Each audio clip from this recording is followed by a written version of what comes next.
În momentul de față, presa globală independentă, presa mare, nu are cum și nici nu vrea să nu prezinte criza umanitară din Gaza.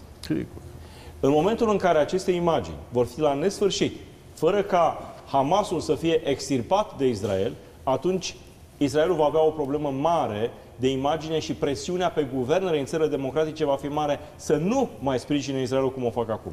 Priviți, vă rog, cât de serioasă este realitatea umanitară din fâșia Gaza.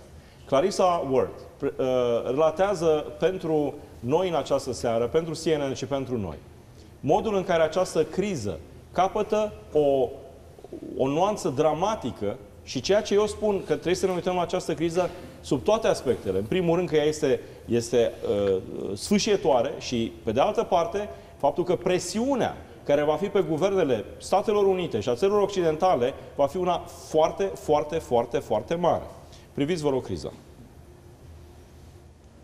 For days they have been waiting. More than 200 trucks full of aid desperately needed in Gaza, but stuck on the Egyptian side of the Rafah border crossing. UN Secretary General Antonio Guterres hoped to be here for a much-needed diplomatic win. As quickly as possible. Instead, he found himself in the midst of a protest, his remarks drowned out by the crowd.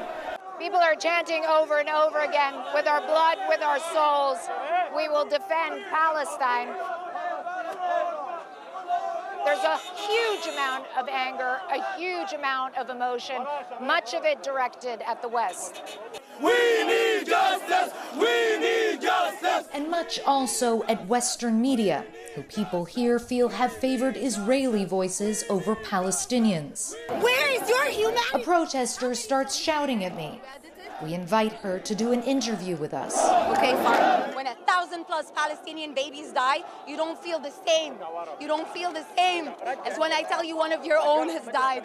But these are our own. And it is unfair, and Egypt will stand with Palestine.